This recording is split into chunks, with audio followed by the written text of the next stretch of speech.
Okay. I want to say thanks to each and every one of you for being here today. It's going to be a great day. I'm going to go through what I consider to be the very heart of my material.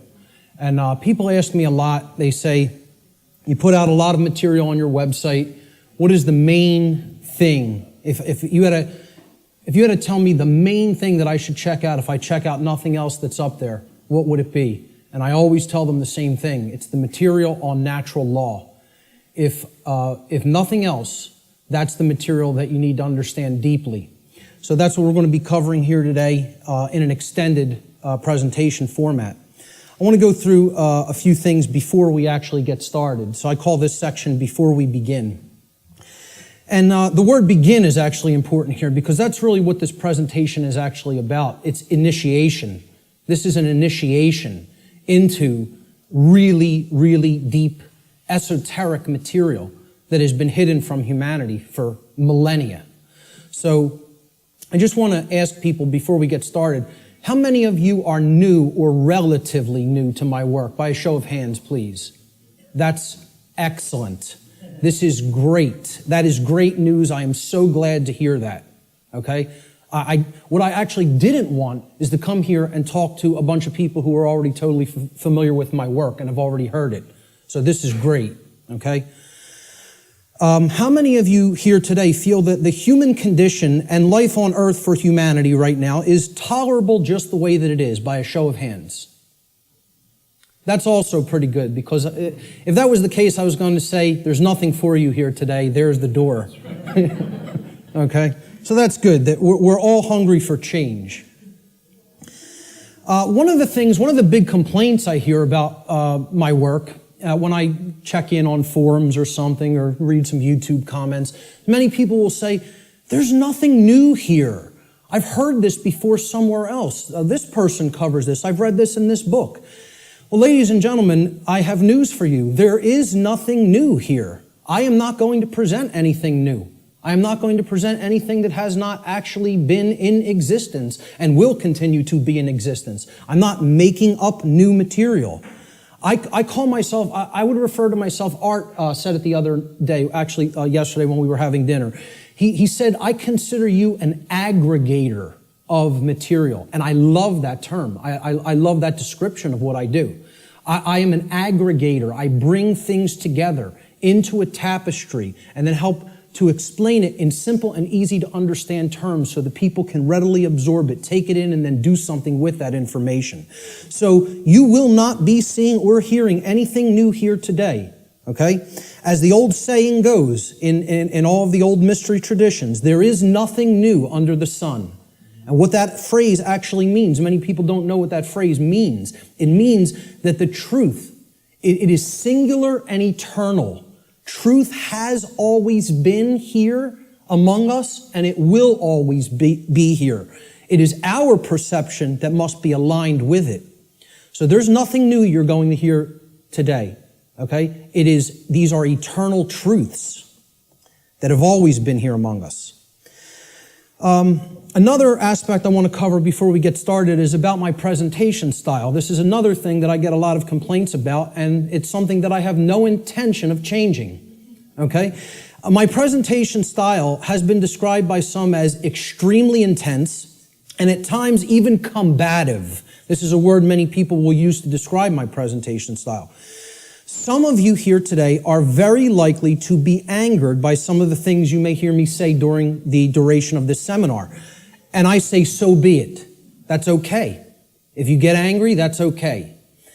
The fact of the matter is that truth itself, by its very nature, is belligerent.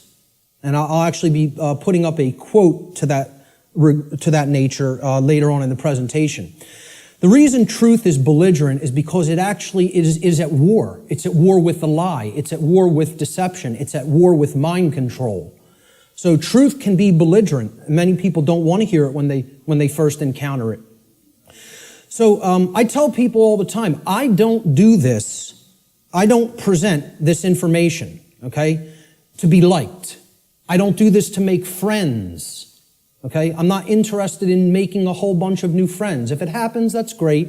okay? But that's not the reason I do what I do. I don't do this to be popular. I don't do this to make money. It's not a popularity contest. Telling people many things that they don't want to hear is not going to make you popular, or it's not going to make you a whole lot of new friends, okay? So those aren't the reasons I do what I do. To be honest, and I tell people this, and sometimes they get upset by just hearing this, I don't even really want to do this, okay? I don't want to do this with my life. I don't want to do this with my time, okay? As I already know, understand, and live the information I'm going to present. So I get this. I know this, okay? I don't need to keep going over this over and over and over again for my own entertainment, okay? The reason that I actually do this is because I recognize that in a time of such overwhelming ignorance of this critical information, this information which is capable of saving humanity from its current condition, all right? The fact that I do already understand this information places me in a position of moral obligation and responsibility. That's why I do what I do. I'm in a position of moral obligation to speak this information to other people in an effort to help to get them to understand it and live it as well. And that is the reason I do this. Every person here today who wishes to take real world value, practical value from this seminar here today, I'm going to ask them to make a deliberate and conscious effort to do two things. The first is try to set aside, to the extent that you are capable of doing so, your perceptions of me as the presenter, okay? And this includes things like how you think I look, how you think I dress, the sound of my voice, my mannerisms, etc. Try to set those things aside to the extent that you're able to do it. And I know that's difficult for some. And I say this because paying attention to such trivialities will detract your own mental focus away from the information that is being presented today. And that's the worst thing that could happen, because it's the information that is important, not me. Try to ignore me and focus on the content, all right? The second thing I ask people to try to do is to be consciously aware of any of your own impulses that you may have here today, to immediately reject the information that is being presented in this seminar based solely upon your own initial emotional reaction, your initial emotional response to this information, okay? This is a logical fallacy, okay? You cannot think with the emotions. So if you hear something you don't like or that angers you, that's okay. Feel the emotion, but don't just immediately say, that can't be true. And don't believe me either. It's about checking it. It's about a process of truth discovery. It's about doing your own due diligence and actually researching this material, okay? But if you try to gauge the veracity, meaning the truthfulness of this information, solely based upon how it makes you feel when hearing it, you are committing a logical fallacy, okay? So I ask people to try as much as possible to suspend immediate reactions of disbelief, okay, and saying, no, I don't want to accept that, no, it can't be true, based on how something may make you feel that you hear today. That's very important to keep in mind. And lastly, this information, the entire seminar, is a tapestry, okay? It's like pieces of a huge jigsaw puzzle. All right? It is meant to be seen and taken as a whole in its entirety. Now, I know I'm asking a lot here too, because it's going to be a long day, okay? And my goal here, my work here, is to keep your interest and your attention and your focus throughout the entire course of this seminar. And that's a challenging thing to do. But what I'm asking people is, you have to try to see it as a whole, because if you took the time to be here, and you gave a monetary donation to be here, I'm highly recommending that you stay for the whole duration of the seminar. There's a reason for that. You're only going to get the full tapestry, especially if you're new to my work, by hearing this information in its entirety, okay? So if you don't do that, you'll probably not recognize the patterns, which is what this is all about. That's what this day is all about, pattern recognition, okay? that are inherent to this tapestry of information. And more likely than not, you'll have wasted the time that you took to be here today and wasted the money that you spent to be here today.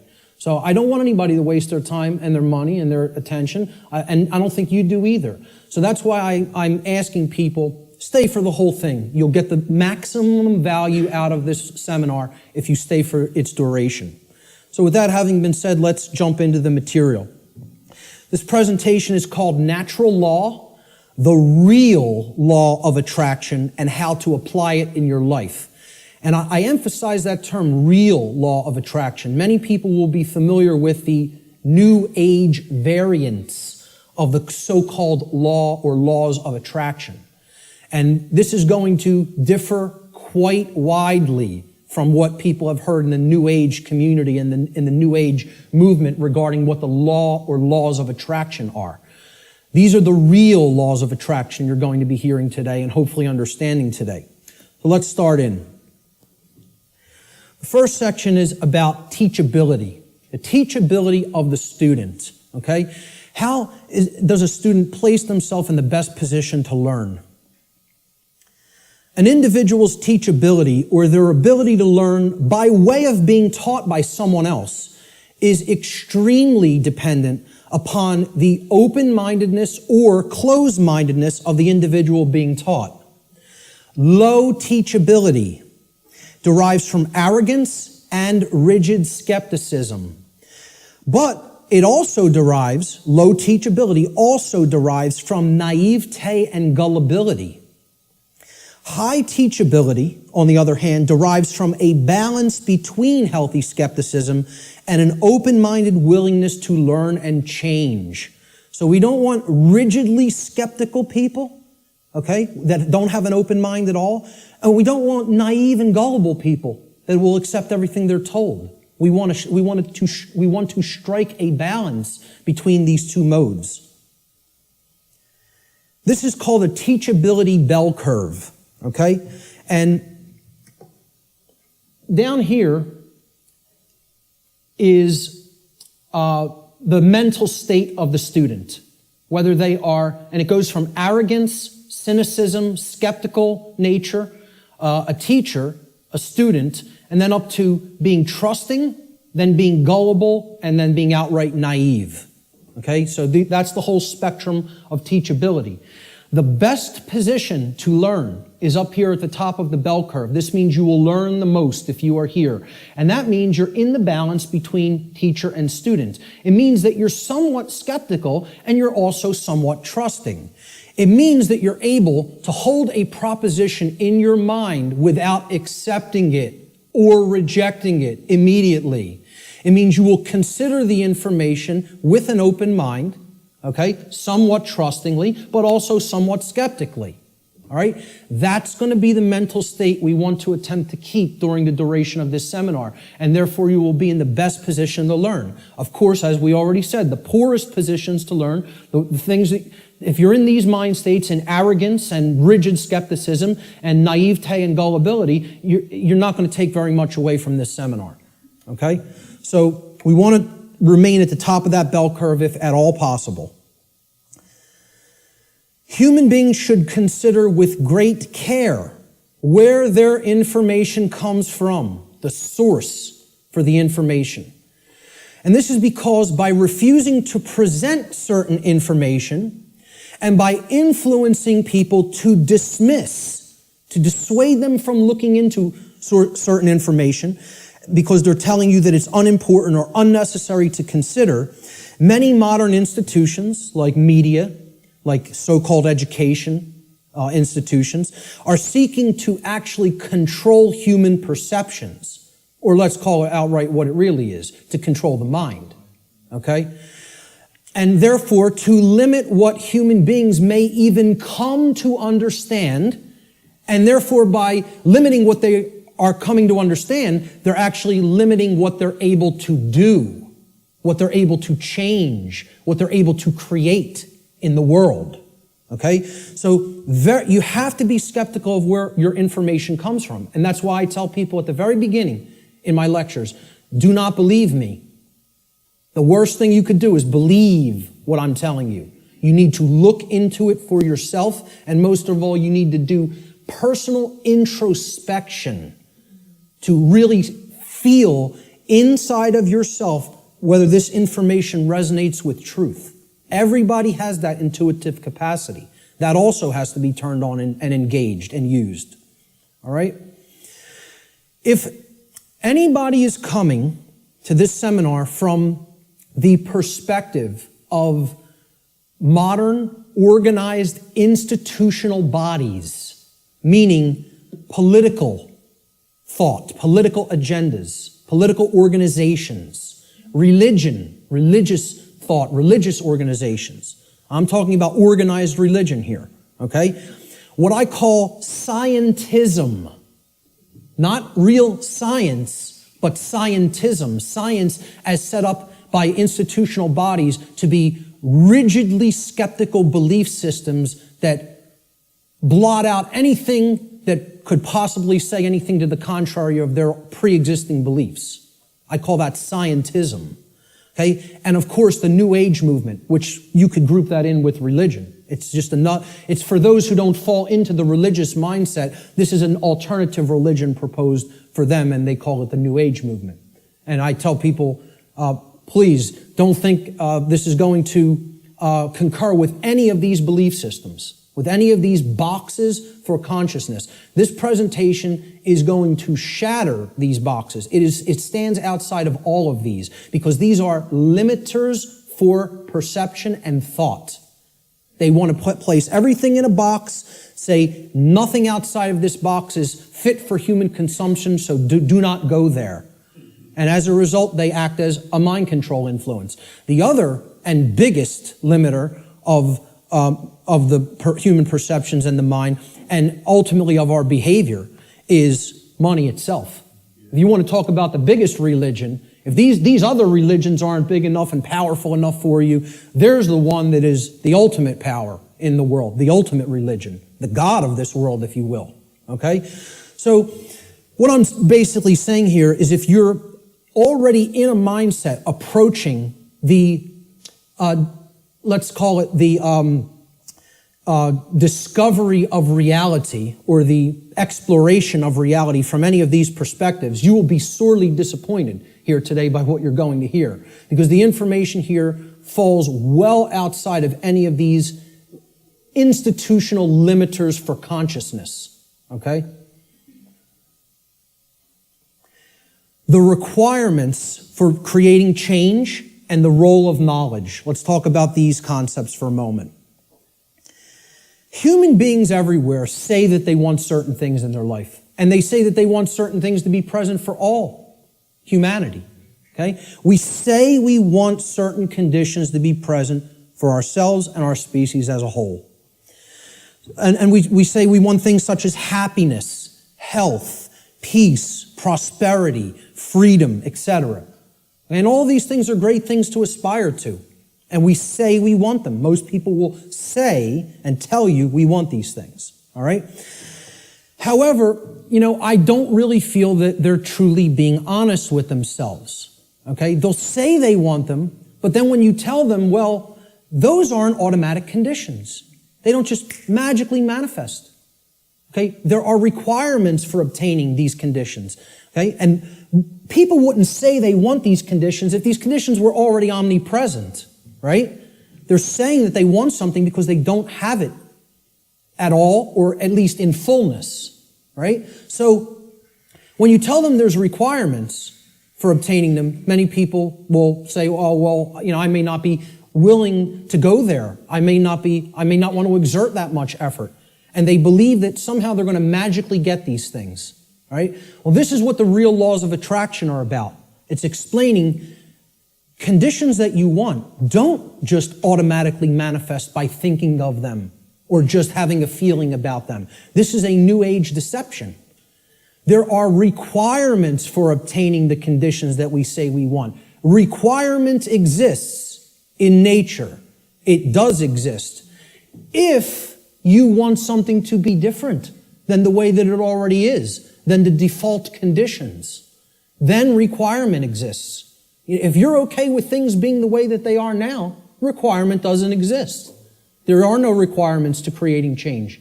You just accept the default conditions the way they are now and go on with your existence and accept it's going to be this way and possibly get worse. But if you want real change to happen, requirements exist. And this is what many New Age teachers will not tell you, or they'll outright deny that requirements exist for creating real change.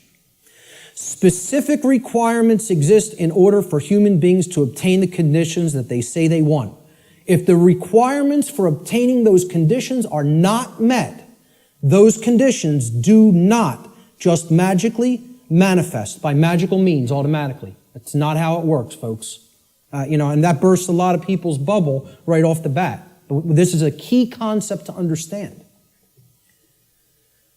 So what are these requirements? We need to know certain things. Knowledge is required. Knowledge. Knowledge that will spur us to action. That's what's required. Okay? Since human beings as a species do not already have the things that they say they want, and again, at least not in fullness. If we want to split hairs, we could say we have a modicum of what we may say that we want, but we don't have it in the fullness that we will say that we want it, especially societally, globally. Okay? So since we don't already have these things, it follows logically that the knowledge of the requirements to obtaining these things, okay, either must be absent. The knowledge is not present anywhere. Or if it is present, if that knowledge for obtaining those things, the requirements for obtaining those things, if that knowledge is present, then it must be willfully being ignored. It is here, and yet people aren't paying attention to it. They aren't taking it in and accepting it and doing anything with that knowledge. So they're ignoring it because it's uncomfortable. As long as this knowledge continues to remain either unknown or ignored, the manifestation of the desired conditions that we say that we want is impossible. Cannot happen. It is an impossibility for it to magically, automatically manifest without the requirements being met. And that's what we're going to talk about here today. What are these requirements? What is this knowledge? This knowledge is occulted, meaning hidden. Okay, now, how many people here came here today thinking that they were going to hear information about the occult by a show of hands? Okay, about half the room. Good. Okay, for the rest of the people, that may come as a shock. But what you have to understand right off the bat is that the word occult, it's simply derived from Latin, the Latin adjective occultus. Occultus in Latin means hidden, hidden from sight. And it's derived from the Latin noun oculus, which means eye. Okay? The word ocular in English means related to the eye or related to sight or vision. So what the occult is something, it is a body of knowledge that has been hidden away for a specific reason. And we're going to get into what that reason is. Okay, so from the term oculus or eye in Latin comes the verb occultare. Occultare means to hide, to conceal, or to keep secret. To keep hidden from the eye so that it cannot be seen. The information regarding natural law is occulted knowledge. It is knowledge that has been hidden from humanity. Okay, it's held by the few, which is represented here at the top of this pyramid. You can look at this as a pyramid representing knowledge or ignorance. At the top of the pyramid, you have knowledge. It's the higher you go in the pyramid, the more knowledge. Okay, but the pyramid tapers because at the top, very few people understand that information. Very few people have that knowledge and have actually integrated it into themselves to the point where it becomes understanding. All right? Down here, you have no knowledge, the ignorant masses. Okay? And up here, you have the people who are in the know, right? Who have this knowledge about how natural law works and are actually using it for a certain reason. We're going to get to that next, what that is. So please, as you go through this seminar, please keep in mind, if I ever use the term occult, all I'm talking about here is hidden knowledge. That's what it means. Occulted knowledge is hidden. Now, why would anybody want to hide knowledge that is extremely important? Well, there's a very specific reason, all right? But before we even get to that, we have to talk about what is this occulted knowledge? What is the body of knowledge? What does it comprise? When I'm saying the occult, the knowledge of the occult, what do I mean by that? All right? Occult knowledge constitutes two things. There's two general bodies of occult knowledge. In the actual mystery traditions and in occult schools, they talk about these as arcana, A-R-C-A-N-A, arcana. The word arcana is also Latin. It means knowledge, okay? That's all it means. So there's two bodies of knowledge. There's one body of knowledge in the occult called lesser arcana, the lesser arcana or the minor arcana. This means the knowledge of the microcosm, the knowledge of the small things, okay? It doesn't mean it's less important. It means it's dealing with the individual units of consciousness, the human psyche, the psyche of the individual, okay? So the first major body of occult knowledge constitutes knowledge of human consciousness, how it works, how it operates, what our motivations are, things like that, okay? The second body of occult knowledge is called the greater arcana or the major arcana, all right? And again, this doesn't refer to that it's more important. It refers to, it is the macrocosmic understanding, the understanding of the very large laws of nature that govern the macrocosm, okay?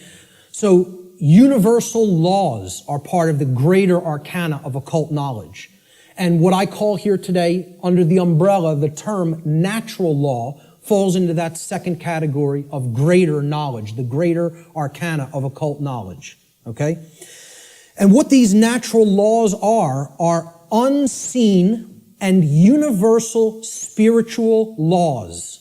We could talk about the word natural here too. Natural is derived from Egyptian and other Middle Eastern tradition languages, okay? The word neter in Egyptian, which would have been spelled without vowels, if we transliterated it, it would be N-T-R in English. Neter means spirit in Egyptian, in ancient Egyptian. The suffix al, even in English today, but if you go back into Arabic languages and ancient Middle Eastern languages, al as a suffix actually means of or related to, or having come from, okay? So natural, if you put these root words together, neter and al, right? It means of or related to the realm of spirit, of or related to God, actually. The word neter also meant God, spirit or God, okay? So this is the spiritual domain, the laws that actually are operating in the unseen realm, okay? Now, they manifest in the physical realm. We're going to talk about that, okay? Because that's the operation that it trickles down from. It starts in the spiritual domain and then it manifests in the physical domain, all right? So it's important to understand these two bodies of knowledge. The lesser arcana, okay, is about the monad or the individuated unit of consciousness of the human being. And then the greater knowledge is about the laws that govern the macrocosmic universe. All right? So, what these laws do, this body of the workings of nature that I am calling under the umbrella natural law, they're universal spiritual laws which govern the consequences of behavior. They govern the consequences of behavior. And I would add a caveat to that. They govern the consequences of behavior for intelligent species, for beings that are capable of coming to their understanding. Okay? I would delineate that from like the animal kingdom. Okay? The animal kingdom is not held to the same standard as human beings when it comes to this body of information, because I don't think you're going to sit down with your cat and explain natural law to it. Okay? So when people say, well, why doesn't the animal kingdom held to account in the same way that human beings are. It's because, surprise, surprise, we don't share the same level of consciousness. Okay? There is differences in levels of consciousness and abilities to comprehend information and to actually know how something works. Just like you will not be explaining physics to your dog anytime soon, okay? You're not going to explain natural law to the animal kingdom and have them grasp it because they're not at the same level of consciousness as we are. Okay? So we are held to a different account when it comes to natural law. It governs human behavior. It would be an easy way of saying it. This body of knowledge has actually been called consequentialism by past researchers and teachers. And I have no problem with that term. I've actually looked into consequentialism, and it's quite similar, okay, in its scope and what it teaches. It's been called karma, karmic law, in many Middle Eastern and Eastern traditions, okay? And I have no problem with that term for it either. It has been called in some of the Western traditions and Christian traditions moral law, and I have no problem with that term either. Religionists have called it God's law, and I have no problem with that term either. I have no problem with any of these terms being applied to the umbrella of natural law, because that is essentially what it is. But we're going to get deeply into how it works and operates in our lives here today. Why is this knowledge hidden away from people? To what ends? The knowledge of the occult, the hidden knowledge about how natural law works and how consciousness works, is not commonly known. That's why it's not the exoteric. It's not given to the masses. It's the esoteric. It is reserved for the few. And there's a reason for that. It's been deliberately hidden away and kept from the general public in order to create and maintain a power differential. Because if someone else is an extreme level of knowledge, and they know how something works, like something as trivial as how human consciousness works, how human motivations work, how human perceptions work, how human beings can be manipulated.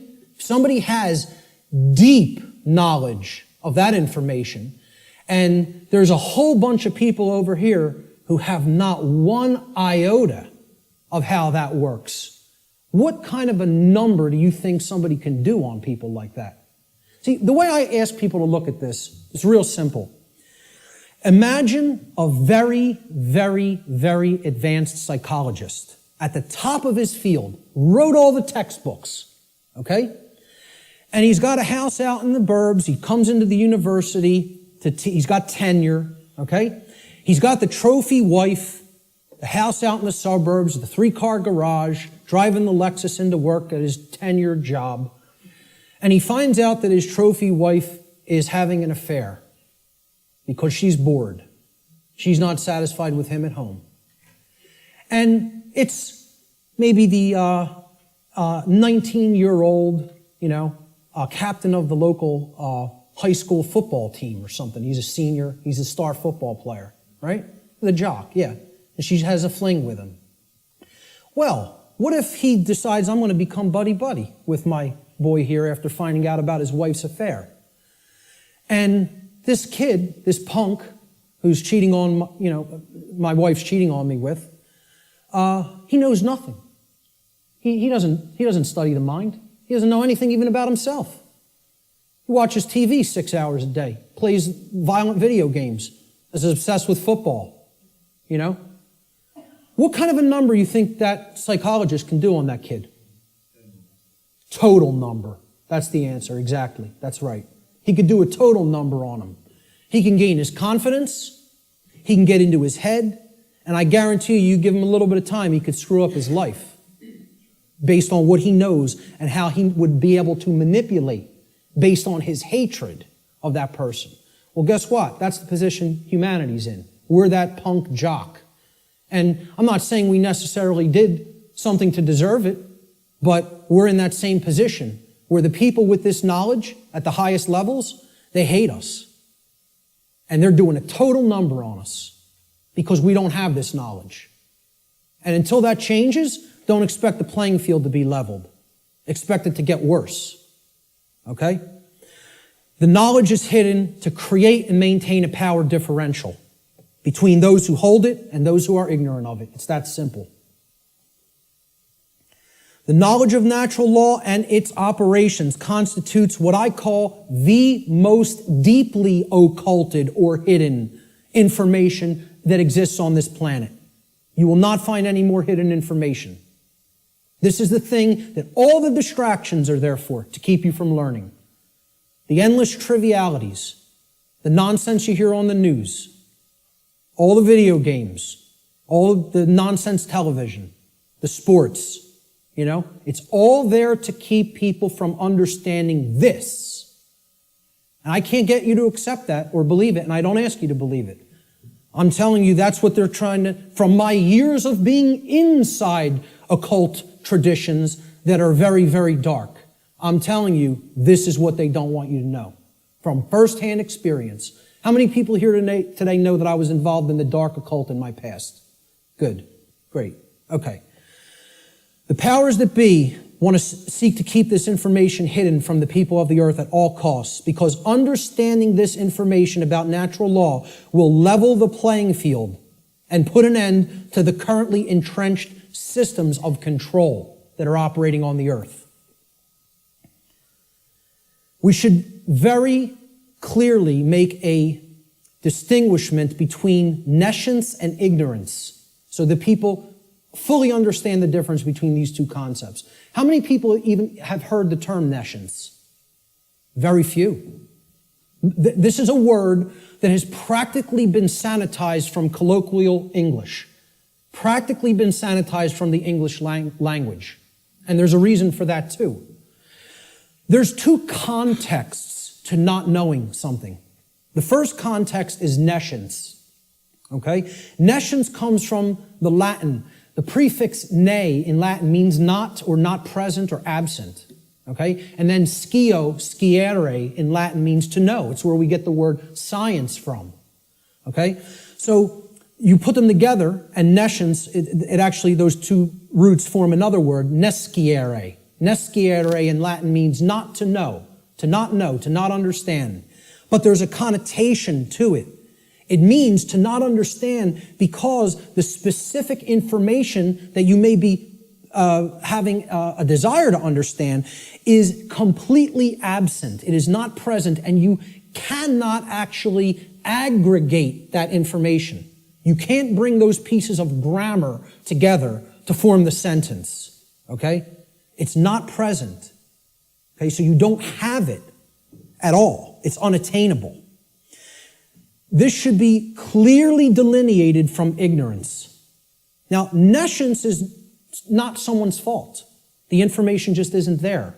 Okay? You can't be blamed for nescience. There is no blame in nescience. The person who is nescient is not to be blamed for being nescient. The information simply wasn't present so they could take it in and then come to understand it. Ignorance carries blame. This is another thing. People want to think in the New Age movement there's no such thing as. Nobody's to blame. And that goes to that there's no cause for anything that's happening, as you'll hear a lot in the New Age circles. Okay? I very strongly put down these notions, or attempt to. Okay? There are causes and effects. There are people who are responsible for what is happening. There is blame. Blame exists. Okay? There are people who are culpable. We're going to talk about moral culpability later. So ignorance has blame attached to it and responsibility attached to it. Okay? It comes from the Latin verb ignorare in Latin. And this means not to know, just like nescience means not to know, but in a completely different connotation. The connotation of ignorance means you don't know even though necessary information is present and right there before you, because you have willfully refused or disregarded that information. Whether you've refused it because it made you feel uncomfortable, or whether you disregarded it because you felt that's not important for me to know. I don't need to know that. Or you feel you already understand something that contradicts with what's, the new thing that you're hearing or seeing. Okay? So, when you willfully disregard something, okay? If I wanted to willfully disregard the gentleman sitting in the front row, he's present. I could just pretend he's not here and ignore him. That's what ignoring is. This is why I try to say to people, the impact of the word is almost lost to us, of the word ignorance, because of the way it's pronounced.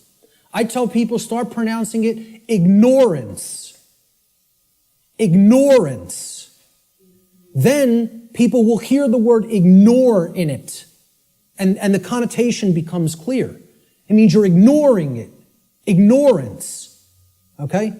That's how I like to say it now, because the connotation is clear that way. The information is there, the truth is there, and somebody wants to ignore it completely. Now, that is inexcusable, and there is blame that is attached with that. So what I ask people all the time is, do we have a nescient society, or do we have an ignorant one? Do we have an ignorant one? Is our society ensconced in nescience, or is it ensconced in ignorance? I would argue absolutely that we are ensconced in ignorance in society, not nescience. I think we are drowning in information. I think we are drowning in the truth that is all around us, but people are ignoring it, largely. Not everyone. There's many people who are very hungry for it and taking it in as fast as they can, But I think the majority of human beings are in the state of ignorance, even though the truth is present all around us. And that constitutes what Art talked about earlier, this consensus trance, which people in the so-called truth community or truth movement have likened to sleep. They say that they are asleep. I liken it to hypnosis. If you look at the origins of the word hypnosis, right, it means suppressed knowledge. It comes from Greek. Hypo means under, as in hypodermic, under the skin. And gnosis means knowledge, the suppression of knowledge. Hypo means suppression also, under and suppression. So hypnosis is the suppression of knowledge. And that's the state that these people are in. And it's done by themselves. It's not, we have to stop looking at this as a victim relationship. This is a willful choice. In a time of overwhelming information available at people's fingertips, the truth being ignored is not an option. It's a willful decision that people are making. And it's a decision that they should be held accountable to because of what is going on, that they are ignoring, what they are allowing to go on in their name and not saying a thing about it. Content to let evil run amok. All right? And then people will wonder, why are we losing freedom? Why is freedom on the wane? Why is totalitarianism and tyranny rising up? Why do we see so much control and obsession with control in our society? They'll see that. Many of them will see the rising police state. They'll see the injustices in our society. They'll see the restrictions on our inherent natural liberty. Okay? But here's the thing. Many of them will not make the transition to grasping. They'll say, yeah, this is what's happening to the earth. It's being turned into a huge prison everywhere. And at the most rapid pace right here in America. Okay?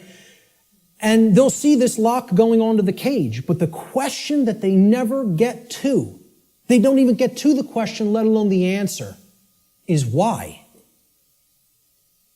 They'll talk about the symptoms. They'll describe the prison. They'll describe every corner of the cage accurately in many cases. They can tell you exactly how it's working. They can tell you all the different aspects of the control system.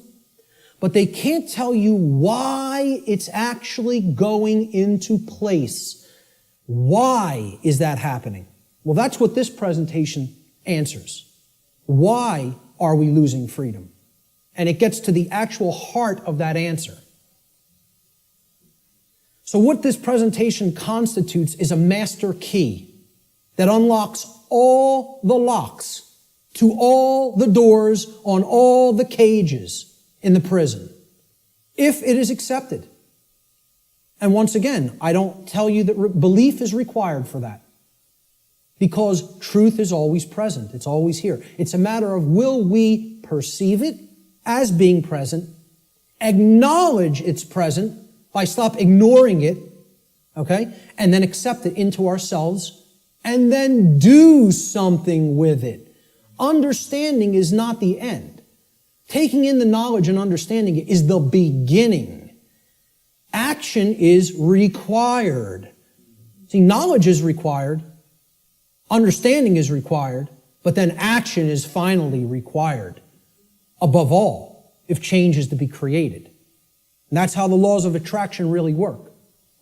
So, will people as a whole, as a society, accept that master key? I can't answer that question. All I could do is try to place it into their hands. After I have taken that key and unlocked my personal prison, my personal cages, and freed my mind, all I can do is try to help people to see, here's how this key works. Here it is. Here's the information that constitutes that key. And here's how you put it to work in your life. That's all I can do. Can't make anybody take it. Let's look at what problem solving entails, because that's really critical to understand if we're going to get past this stage and where we're at in our stifled evolutionary development as a species. There's a few main steps to solving problems, any problem. Doesn't matter what the nature of the problem is. The first is you have to recognize that the problem exists. Recognize that there is a problem to begin with. And I think by asking the question, is everybody content with the way things are? Nobody raised their hand. I think that's great, because it at least acknowledges to me the people here today recognize we have a problem. And that's healthy. That's good. Okay? Many people out there don't believe we have a problem. You know, they like this place. They like the world the way that it is. You know, which is unfathomable to me, because to me it's a living hell. And that's not because of how my own personal life is going. I'm very content with my own personal life. I have no self-inflicted suffering in my personal life. I don't create problems for myself. My life goes on very well according to how I live it without hurting anybody else. The problem is other people. And that's another thing the New Agers won't acknowledge, and they'll flip out if you say that there's a problem with someone else. There are problems with other people, okay? And people will say people in glass houses shouldn't throw stones. My glass house has been taken down long time ago, because I went through all that personal introspective work. And I dug deep into my subconscious and faced those problems and confronted them head on and healed them. And came out of the mindset that I was once in. Okay? So, you know, people will say, if there's something you don't like, you're seeing in other people, that's something in yourself that you're seeing in them. This is New Age mumbo-jumbo nonsense, okay? If you're not part of the problem, I'm not part of this problem. I can say that honestly. I'm not part of this problem. I can look at every single person, anybody who's watching this, and say, I'm not part of the problem that's happening on the earth. With all honesty and knowing that I am telling the truth with that. Okay? But see, at one point, I was part of the problem. And a big part of the problem. Okay? What I had to do at some point is stop doing this and pointing out and saying the problem lies elsewhere while I was still part of it. And then I had to do this and point squarely at myself and say, what do I need to change here, and finally here, in the guts, in the courage? You know, people will say, yeah, change happens in the mind, it happens in the heart. But lastly, it happens in the guts. We need to generate what I call the heart, mind, guts. Okay? You got to care enough to know and then put it into action. The heart, mind, guts. Okay? That taking action is the most important step when it comes to creating change. And we're going to get to that in a moment. But the whole point here is I had to look at what I needed to change about myself in my thoughts, my emotions, and my actions, and then change those things in myself. This is what most people want to run away from. They want to say, yeah, I want those things that I say I want to magically to be present in my life, but I don't want to do those things that require self-change in how I think, in how I feel, and in how I act. I want it magically to happen without changing those things in me. So I can honestly look at the rest of the world and say, the problem does not lie within me. I am not seeing a manifestation of myself in other people. Other people have not done the same process that I have, the introspective work that I have, and gone through that painful, painstaking work that involves effort, hard effort. I'm not up here telling people, I'm offering you the tonic. You're going to take a sip and magically you will be enlightened. Okay? Knowing what's going on in the world is hard work. It involves destruction. It's a destructive process. It involves destruction of belief systems. It involves completely breaking down barriers that are in your head. Okay? Hardly anybody wants to do that work. People want to run 1,000,000 miles an hour in the opposite direction from that work. Anything but that. I'll take the grave instead of that. Okay? That's where most people's heads are at. All right? So let's get back to the steps here for problem solving. The first is you got to recognize that there's a problem. If you are in denial, good luck. Let me know how that works out for you. Because you're not solving any problem in a state of denial at all. Fear-based denial of the problem must first be dealt with and conquered and stamped out. And you have to acknowledge how bad it is. You know? People feel symptoms coming on of a disease or something and they want to ignore it because they don't want to believe I'm sick. I don't want to believe I'm sick. I don't want to believe I have a problem. Then you're waiting. You don't get it diagnosed, and then it turns into a much bigger problem, which is where we're at as a society for ignoring this information. This is what denial looks like, symbolically. Okay? A person with their head in the sand like an ostrich. And please take note, ladies and gentlemen, when you're in this position, when you're in the position of denial with your head in the sand, you're on your knees with your ass in the air. Okay?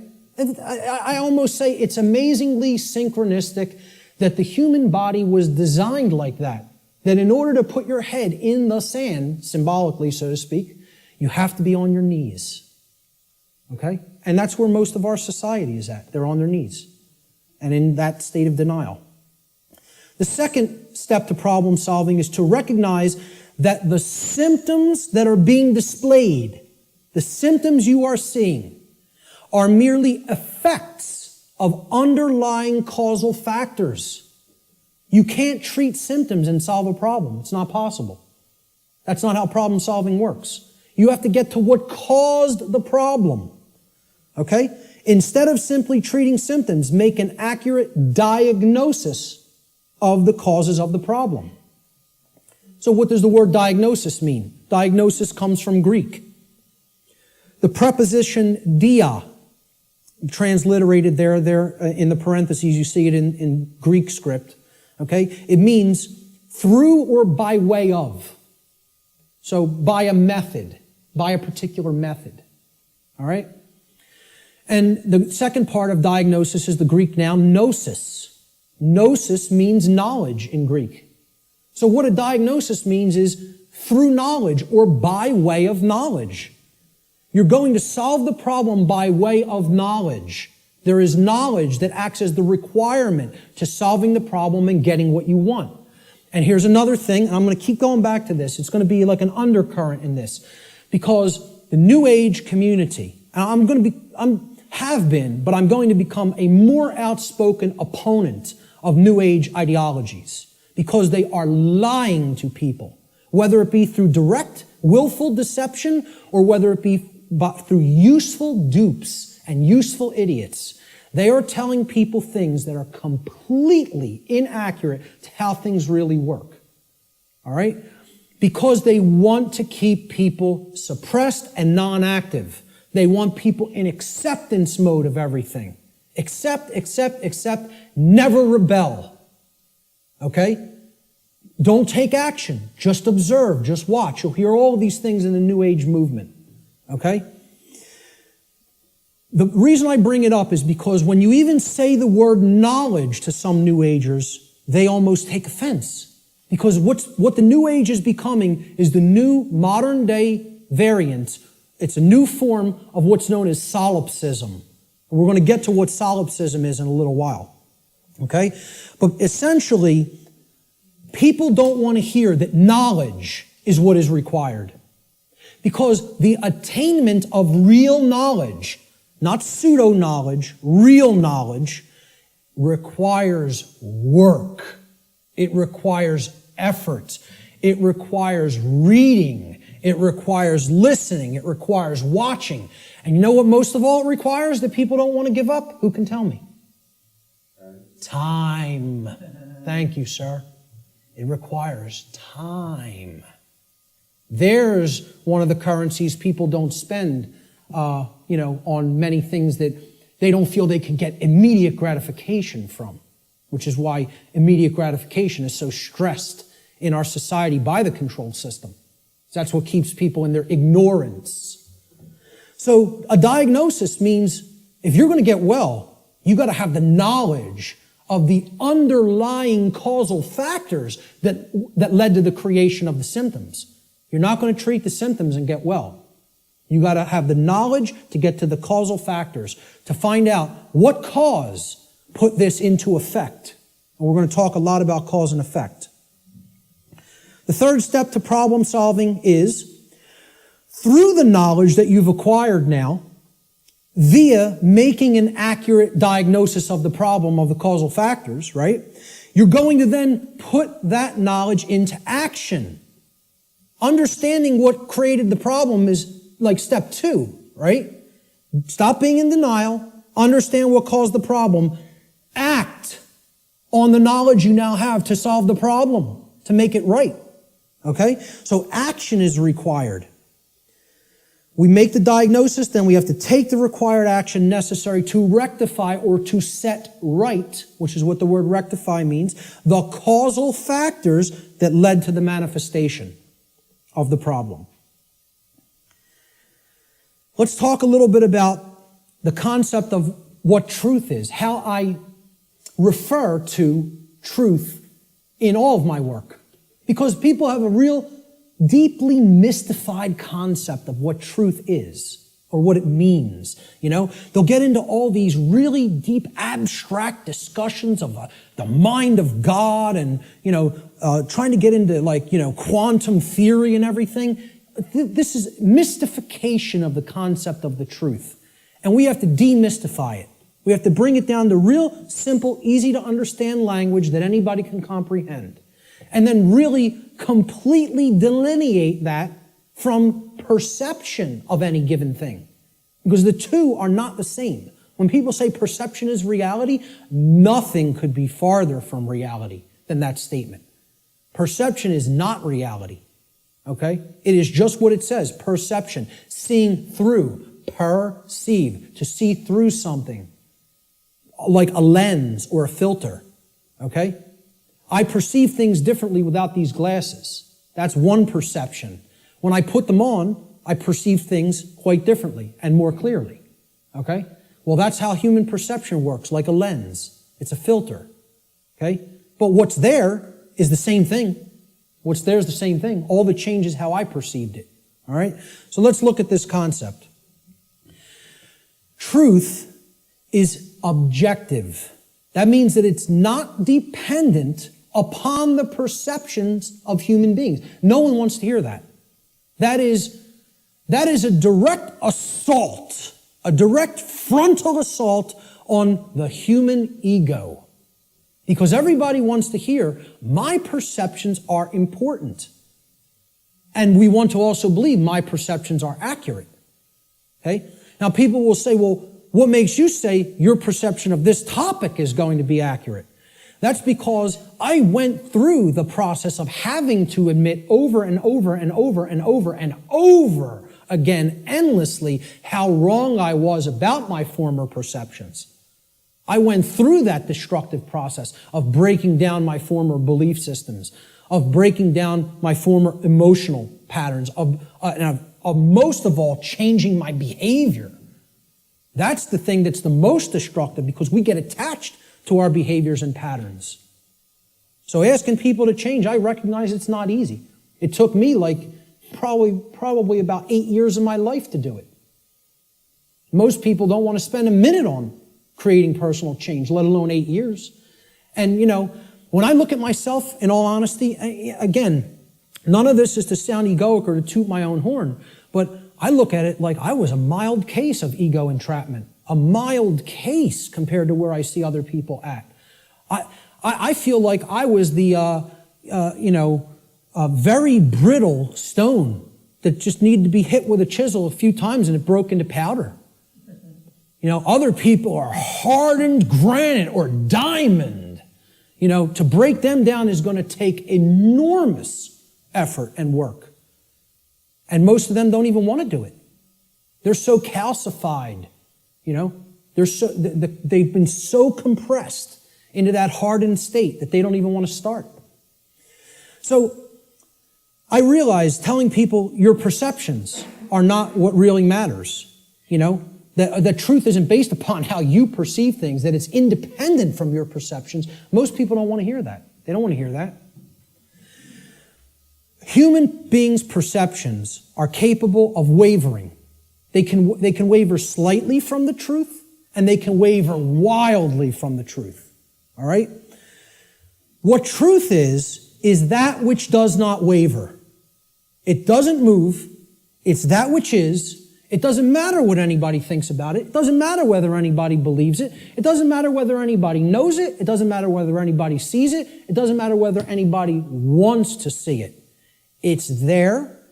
It's always been there. It's always going to be there. Nothing anybody does can change what has happened. Can anybody change what has already occurred in what we call in the thinking of linear time, the past? Not one person here is capable of doing that. Let me tell you something. Not one being in the entire manifested universe is capable of doing that. Because that which has already occurred is set in the record of the universe. Nothing can change the past. Ever. Great movie on this. Watch the new movie, The Time Machine. Not the original 50s version or 60s version. The new one. I think it came out in late 90s or early 2000s. Okay? This movie got crushed in reviews. Crushed. Whenever reviewers crush a movie and give it the worst ratings, go see that film. Because I guarantee you there's very important allegorical concepts that you need to understand embedded in that film, and that's why the reviewers crush it, because they don't want you getting any ideas, This movie got crushed in the theaters, and I'm telling you, it's one of the best films to understand the concept of the absolute impossibility of changing the past. The past cannot be altered. You know what can be altered? The future. That's what that movie's about. And you know where the alteration of the future begins? In the present moment. That's exactly right. That's the only place it begins. Okay? So what truth is, the demystified concept of truth, is it's simply that which already exists. It's that which has happened in the past and is happening in the present moment. The truth does not exist in the future. When we get to those future moments and it's the present, truth will be existent then, but not until, okay? So there is no such thing as truth in the future.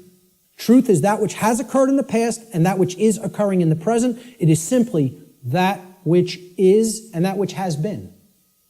Please recognize when I use the word truth, that is all I'm talking about. I'm not talking about the mind of God. I'm not talking about the entire reason for the existence of the universe. I'm talking about the events that have taken place in the past and are taking place in the present. That's all. And guess what? That's all the truth is.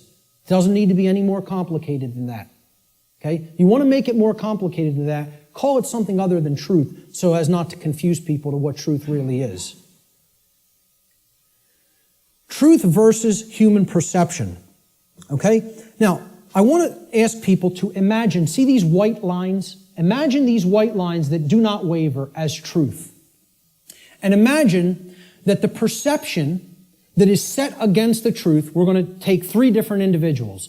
This is individual A, this is individual B, this is individual C. Okay? Their ability to perceive what has occurred and what is occurring is what I would refer to as consciousness. Okay? Consciousness is a being's ability to recognize patterns and meaning with respect to those patterns. Meaning you have an accurate understanding of what's taking place within and around you, or you have an inaccurate understanding of what's taking place in and around you. If your consciousness is high, meaning it's at a high frequency, okay, that means you're going to have more of an ability to understand and recognize the patterns. If your consciousness is low, you're at a low frequency, you're going to see the pattern less. You're not going to accurately perceive. So I liken this to a waveform. In simple, physics, a wave, this is a simple sine wave, okay? It has its crest here and its trough here, okay? And then the pattern repeats, goes up to the crest, down to the trough, and it repeats over again. The distance between the either crests or troughs of the wave is called the wavelength, okay? The longer the wavelength, the shorter the frequency. What that means is how frequently is it going to be intercepting the line that represents truth? How frequently is it going to be aligned with this line, which we are calling truth? Okay? Now, can everybody just, with that explanation, understand this simple model and what I'm talking about here? Is that clear? Okay, because it's important. Because this is a low frequency vibration. It's a low frequency wave. A wave like this, if it was an audio wave, would produce a low frequency, would produce a low bass tone. Okay? As we go up to a higher frequency, you can see the wavelength is shorter, meaning that it intercepts the line which represents truth much more frequently. We can count them. 1, 2, 3, 4, 5 here. 1, 2, 3, 4, 5, 6, 7, 8, 9 there. Okay? So this is a higher frequency vibration. And we go up to an even higher frequency. Let's say person C has this consciousness. They have a higher frequency. Okay? And they're intercepting the line that represents truth, much more frequency. I won't count those out because there's a lot of them, okay? The higher the frequency, the more in tune with truth we are. What would happen if this frequency became infinitely high? What would it become? It would be indistinguishable from a line. And therefore, someone would be aligned to that which is. The higher the level of consciousness or frequency, which is their perception of reality being accurate, okay? Not wavering as much from the truth, because it's hitting it in more places. We would basically, this wave would turn into a line at some point, the higher the frequency went. Think about this in sound, right? You hear a low bass tone, it's like, then it goes up, and it would go eventually outside the range of human hearing, because the frequency went so high. Same concept here. The higher the frequency, the higher the perception of reality, the quality of the perception is going to be. Okay? The concept to keep in mind here is perception is not reality. It's the filter we see reality through. What the human being's work is to do is to align their perception to the reality which exists, which is truth. We need to set aside what we want the truth to be and look at what it is. What it is altogether different than what we want it to be. But until we recognize what it is, we're not even in a position to make an accurate diagnosis of what's going on and therefore create what we want it to be. So I'm going to give the first quote here, comes from a gentleman I personally greatly respect. How many people are familiar with Travis Walton, by a show of hands? Hardly anybody in the room. Wow, 2 people.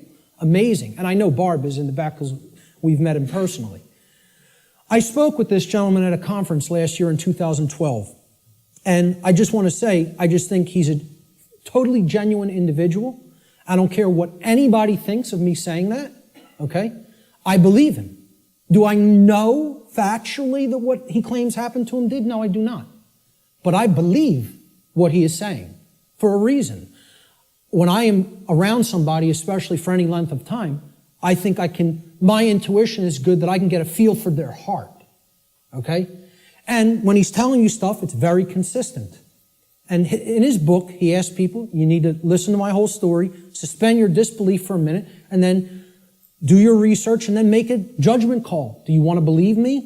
Do you think I'm telling you the truth? Do you think I'm lying to you? And then make up your own mind. Okay? And who Travis Walton is, he claims that he was an abductee, that he was taken on board an extraterrestrial craft at a point in his life. He disappeared for days. They were out looking for him, and his best friends were accused of murdering him. And he shows up 5 days later in like deplorable conditions, out on a country road someplace.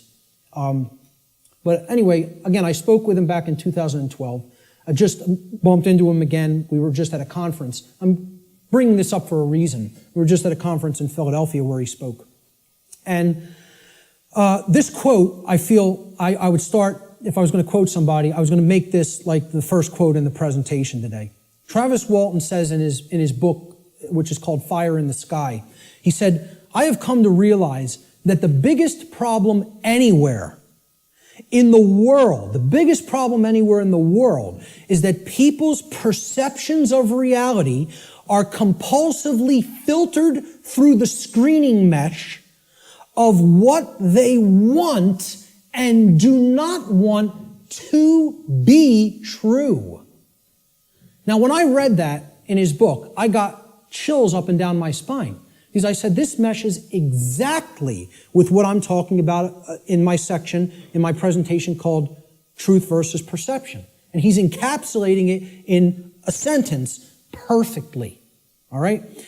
We want things to be true.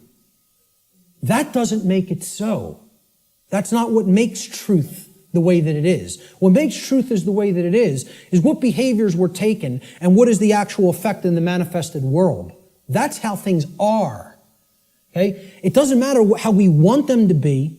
They may be a completely different way right now than we want them to be. And I would say for the people in this room, they are a completely different way than we want them to be. But most people in the world think, they kind of believe that they're the arbiter of truth. And that's a bad place to be in. That's a very, very low level of consciousness. To think that if I don't believe that it's this way, it's not this way. Many people are trapped in that state of mind, okay? Now, the reason I even bring this up and included Travis's quote here is at this conference that we were just at a couple of weeks ago, okay? I didn't speak at it, I tabled at it. A woman came up to my table and she picked up my New Age Bullshit DVD, which is available here today in the back. And she said, "What's this about?" With a real skeptical look. And I explained, well, it's a 7-hour extended video podcast that has many, many slides, okay? I gave a shortened version of it at the Free Your Mind conference in Philadelphia. And this is the extended version that goes deeply into the deception of the New Age movement and how it is a religion that is designed to suppress the masculine side of the personality, which is the side that actually takes action and creates change, okay? And that's, of course, pushed by the sacred feminine, which is care and creativity, and compassion, right? Both need to be present. We're going to talk about that here today. But I said this is about the suppression of that masculine energy.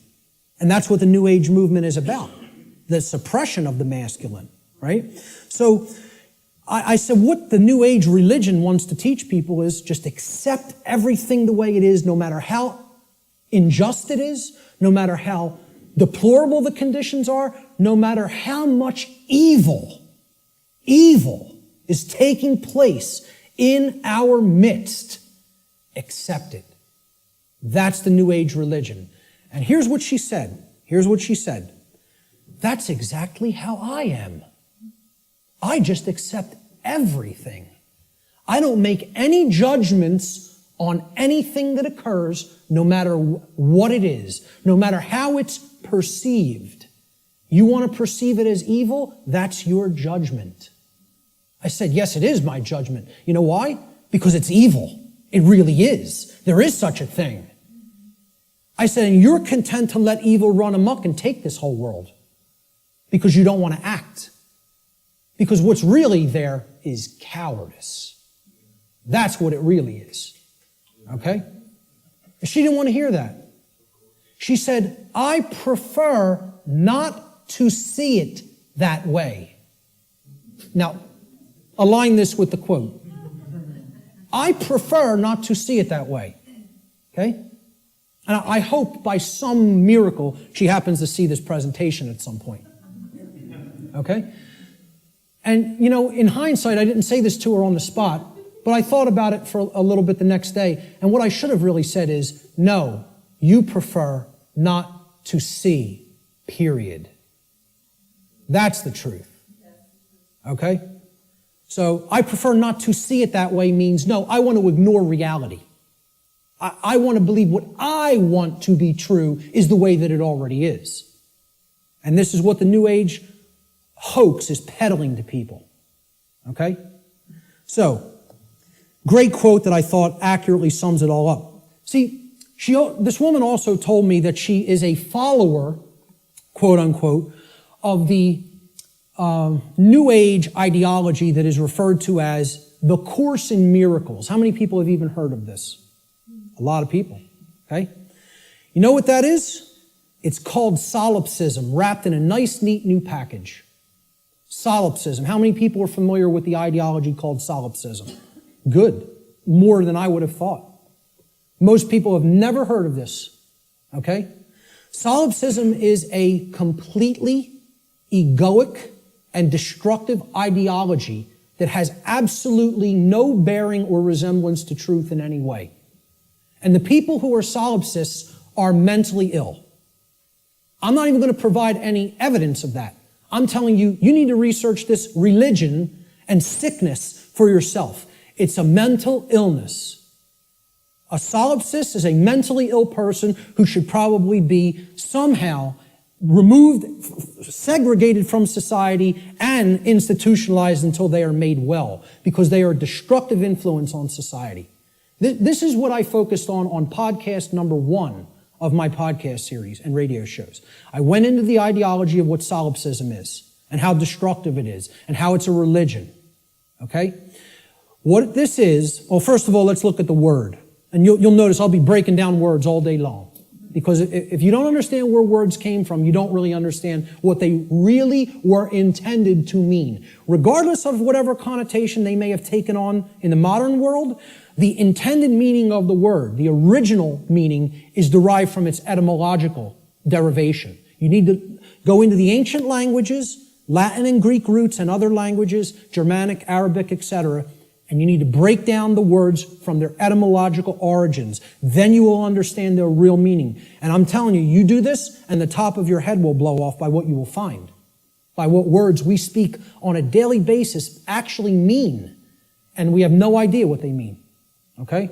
So the word solipsism comes from the Latin adjective solus, which means alone or one. And then the Latin pronoun ipse, which means self, myself, etc. Okay?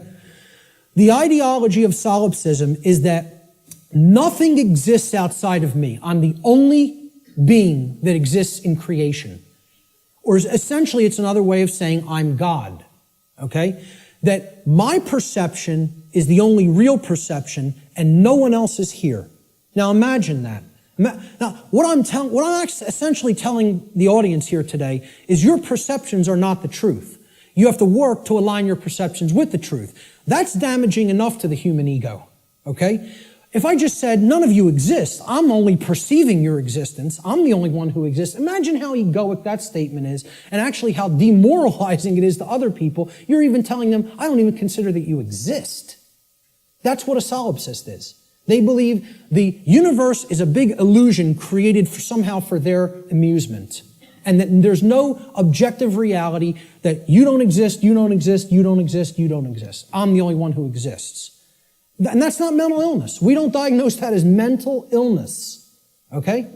I don't care if you want to accept the notion everything is one. I personally accept that notion. I do accept that we are all one. That doesn't mean you're not existent in the physical domain right now as I'm talking to you. Of course we all exist here. We are in the physical domain, okay? The whole point is these people want to believe the entire physical domain is such an illusion that nothing that takes place in it matters or has any significance and should just be watched and nothing should be done to change it. And let me explain what this is, folks. When I was a Satanist, okay, and I was working inside the Church of Satan and other dark occult organizations, they have a set of sins, believe it or not. They don't look at them as sins in the same way that, religionists look at sin. But they have these are behaviors and thought patterns that should not be engaged in by the dark occultist themselves, by the magician, if you will. You are not to engage in these behaviors, but we are to peddle them to other people. We are to get them to engage in these behaviors. Okay? You know what the first one is? No, it's not. That's the second or third. I think it's the third, if I'm not mistaken. I don't have the list handy. But the first one is stupidity. That's the first satanic sin. Okay? For the dark occultist. But they want other people in deep stupidity. They want other people in deep ignorance. The idea here is we will know it all. We will know the truth so that we can control others and keep them a dumbed down herd. Okay? There's a bunch of other ones, but I think the second or third is solipsism. Solipsism is one of the biggest sin for Satanists and dark Luciferians and dark occultists. They don't want any of their membership believing in this mental illness nonsense. Okay? But they want to propagate it and peddle it. They want to do that. And they told me personally, higher ups in this network told me personally when I was working with them, wait until you see the New Age books that our membership, will be writing, or either writing ourselves or putting into the hands of useful dupes to write and put out there. We'll be giving them the idea, they'll write it for us, put it out there as their own idea. And they said, we are going to propagate and peddle solipsism like you have never seen. And you know what? When they say something, they do it. I'm serious. They're aligned. Their act is together. They act on the same page. And for that, I have respect for them as an enemy. And I don't take anything they do lightly. I recognize they have the will. They're not like the rest of humanity.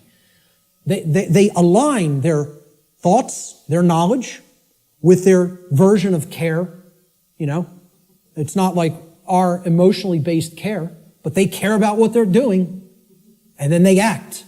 And when they act in concert, and they get it done. Okay? I'm not saying, I agree with any of their agenda, because I don't, and I'm trying to stop it. But I have respect for their unity. They are unified and on the same page, and humanity is not. And that's why, in all honesty, we're having our rear ends handed to us in this spiritual battle right now. At least right now. Solipsism is the ideology that only one's mind is sure to exist. Solipsists contend that knowledge of anything that is outside of one's own mind is unsure, and hence there is no such thing as objective truth. Okay? No such thing as objective truth. And therefore, nothing about the external world and its workings can actually ever be known. Just think about that statement. It's saying no one can ever know anything. You cannot come to know anything at all.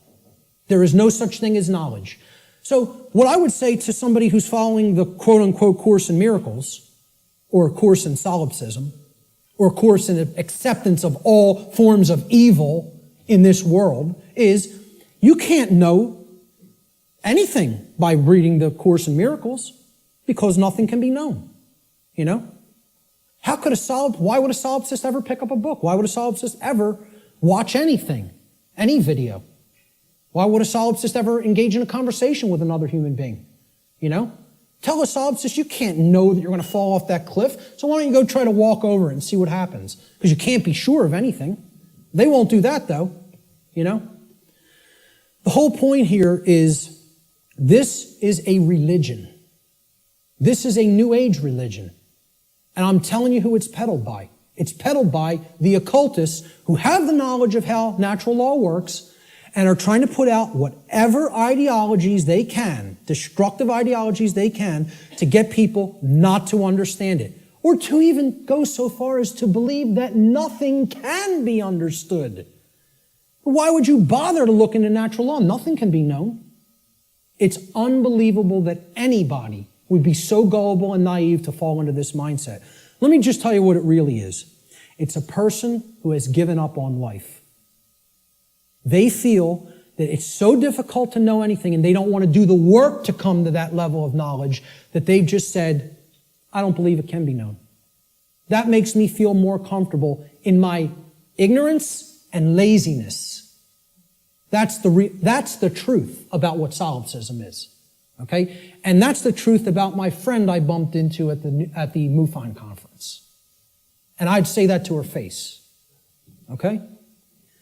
So, we have to realize we're battling this force. This religion is on the rise. Solipsism is on the rise. More people are becoming solipsists or solipsistic in their beliefs, in their thought processes. Let's look at some basic definitions and working definitions. Now, first thing we're going to define is definition. Let's define what a definition is, okay? A definition is an exact statement, a statement of the exact meaning of a word, all right? We're looking for an exact meaning, not a connotation, not a maybe or a like or a somewhat. We're looking to narrow the focus. That's why it definites it. It makes it finite. We're taking it not infinite, we're finiting it. We're making it finite, okay? We're actually limiting through words what something means so we can be clearer about what we're saying, okay? It's an exact statement or description of the nature, scope, or meaning of something. Another way we could look at a definition when we're talking about visual or audio definition is it's the degree of distinctness or clarity of an object, image, or sound, okay? So why do people buy HD TV sets? They want higher definition. They want a higher clarity of the picture, okay?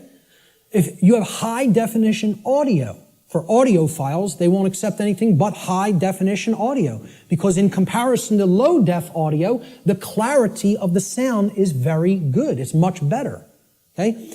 So that's what definition is. It is all related to clarity. When we use it in conjunction with words, it means the clarity of the meaning is amplified, okay? And when it's with a picture, the clarity of our vision, of the ability to see what the picture is, the information in the picture is amplified. And same thing with sound.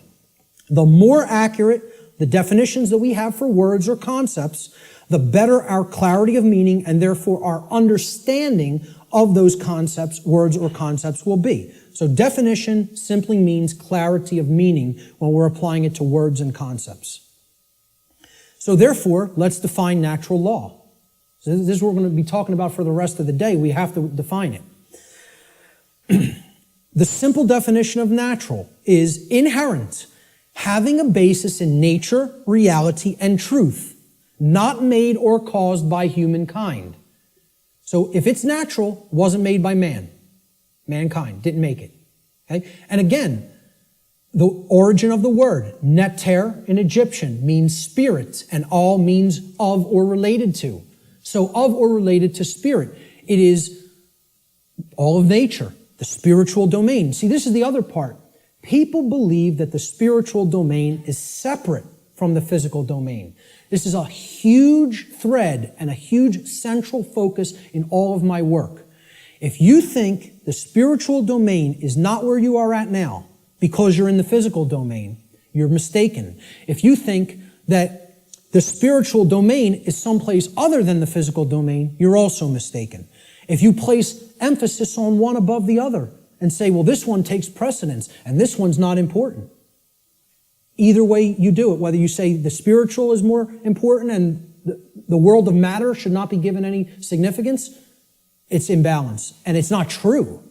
Okay? Or if you say, hey, like scientism does in many, left brain scientism, the material world is all that there is. This is just a dead mechanized clockwork called the universe, and it happened by accident for no reason.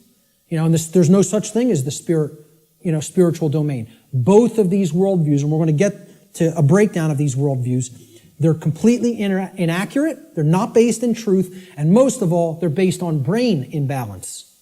And we're going to see how one of these worldviews or another develops when either the left brain hemisphere or the right brain hemisphere has taken precedence and dominance within the individual consciousness. So, natural means spiritual. These words could be used interchangeably. So when I'm talking about natural law, I mean spiritual law. Unseen spiritual laws. But overall, the dictionary definition of natural is it's inherent to nature and it's not made by man. The word law the definition is an existing condition which is both binding and immutable. So let's look at each one of these words. Existing. It means that it is present. It is present. Okay? It cannot be just ignored and expected that, well, that doesn't make it true and it's not going to have an effect. It's there. It's present. That's why it's a law that it's in operation. That is in operation. It is binding. Binding means it has an effect. It means it doesn't matter whether you believe that it has an effect. It doesn't matter whether you understand that it has an effect. It doesn't care. And this is another big hammer to the ego. The human ego wants to hear what it wants to hear. One of the things it wants to hear is the universe cares about you. Personally.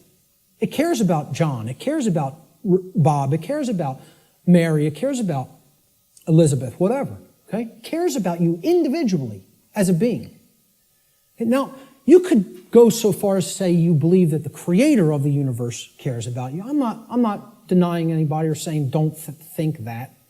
What I'm saying is that the laws of the universe don't care about you. Laws have been created in this realm that work flawlessly. 100% of the time, flawlessly. Let me ask people to envision this scenario to try to clarify this. A couple are on a picnic. They're out in a state forest or something like that. They're on a picnic. About 50 yards away from where they're at, okay, there's a pretty tall cliff, maybe about 200 feet. Okay, and it ends in some jagged rocks. They brought their 2-year-old child on the picnic with them. They unfold the blanket, take out the picnic basket, they're having their picnic. Maybe passions got heated and the husband and wife were, making out a little bit. Their kid, 2-year-old daughter in her nice Sunday sundress or whatever, wanders off, gets to the edge of that cliff. Will gravity care if that girl goes over the edge? No. Will gravity allow her to go over the edge? Yes, it will. Gravity is not going to say, this girl doesn't understand this law, and she'll die if she goes over that edge. She's innocent. She's nescient even. Not even ignorant. Innocent and nescient. Will that law still have an effect? You damn better well believe it will. And so does natural law in the same way. It doesn't care whether you don't know. It doesn't care whether you're nescient or ignorant. It's in effect. It's binding. And it is immutable. Immutable means that nothing you can ever do can ever change it. It is in effect eternally. Because man didn't put it into effect. You know who put it into effect?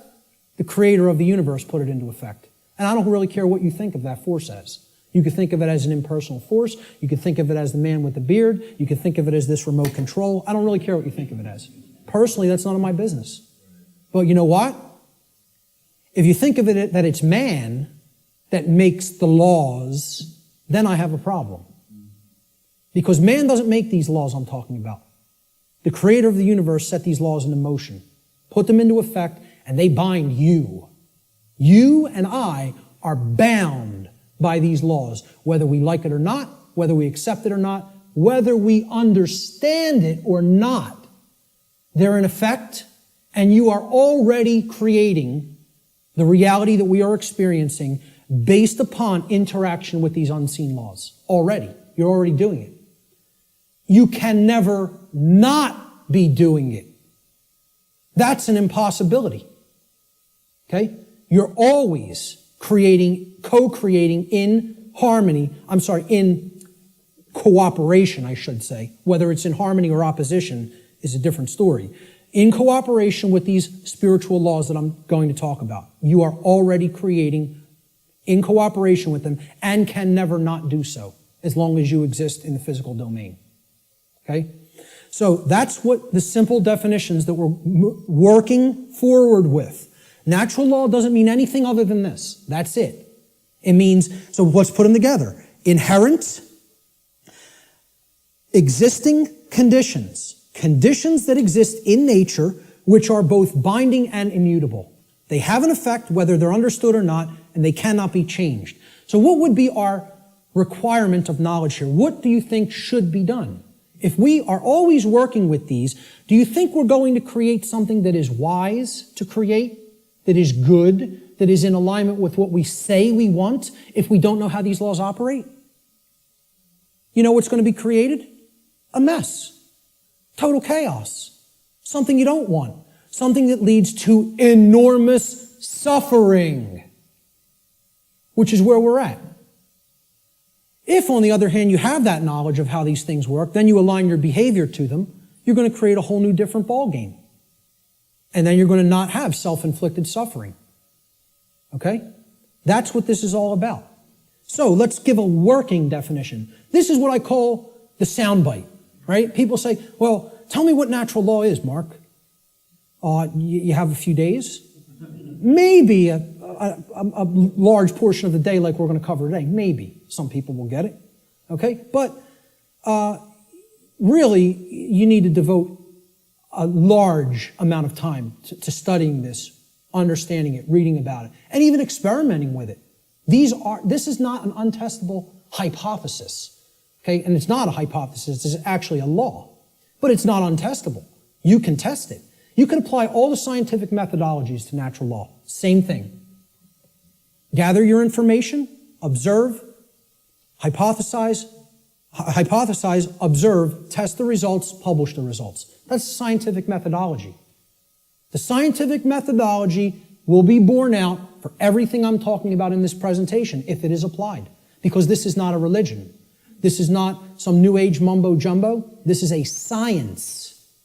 It is a science that constitutes knowledge of how laws that are existent, in operation, and immutable in this universe work, and how we are creating what we experience in conjunction with these operating laws.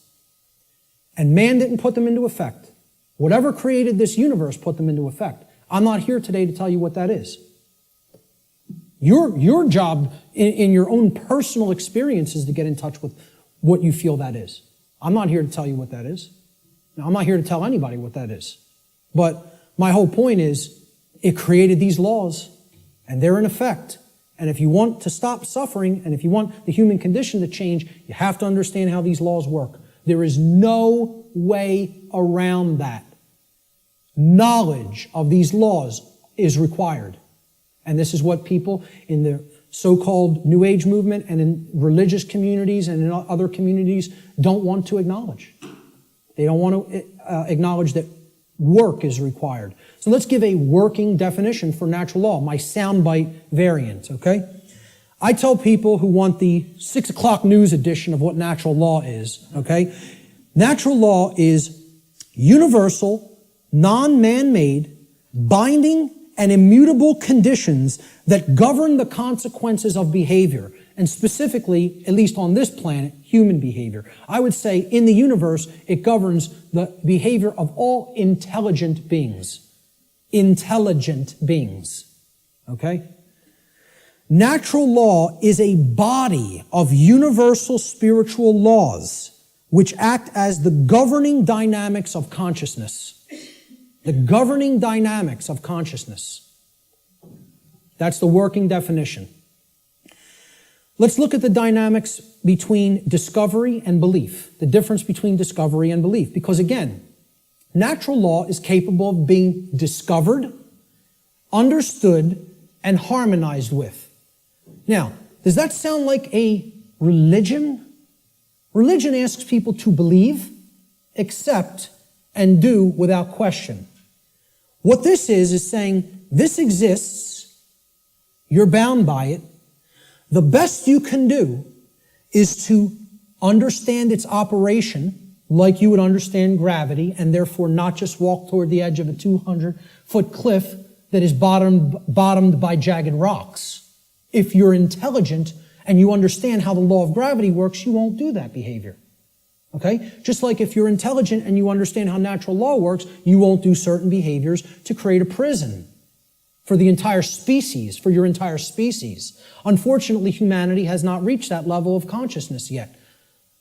They are not at that level of co-creative intelligence to understand how these laws work and then align their behaviors to them. So natural law has nothing to do with religion. It's not a belief system. It's a science. It is a discoverable operation that is already in effect that we can either understand and align our behavior to or remain ignorant of and suffer as a result of that ignorance because it's already in effect and already has a binding effect upon you and your behaviors and everyone's. So when it comes to belief, and anybody that was trying to propagate a religion wouldn't put this slide up here. When it comes to natural law, it works just like gravity. So the clown that's going to jump over the cliff saying, I don't believe in gravity, what's going to happen? Down he goes. Because belief is irrelevant. Because natural law does not care about you. It does not care about you. It is in effect, no matter what you do, deal with it. And people don't want to hear that. And I recognize this. I recognize I'm not telling anybody anything they want to hear. If I wanted to sell a lot of stuff, if I wanted to be real popular, I'd come up here and I'd tell you exactly what you want to hear, and then I'd be making $50,000 a presentation like Wayne Dyer does. Okay? And that is his fee. I know because I've actually had some people speak to his management. That's what a new age presenter gets. You know what I ask for? 0. I don't even ask for a stipend because I don't even care about fake money. I care about making real money. Real one eye. The word money is actually one eye. And people don't even have said it 1 billion times in their life and never recognize what they're saying is one eye. And it's the symbol of the one eye, which represents spiritual enlightenment, is plastered all over the $1 bill. Okay?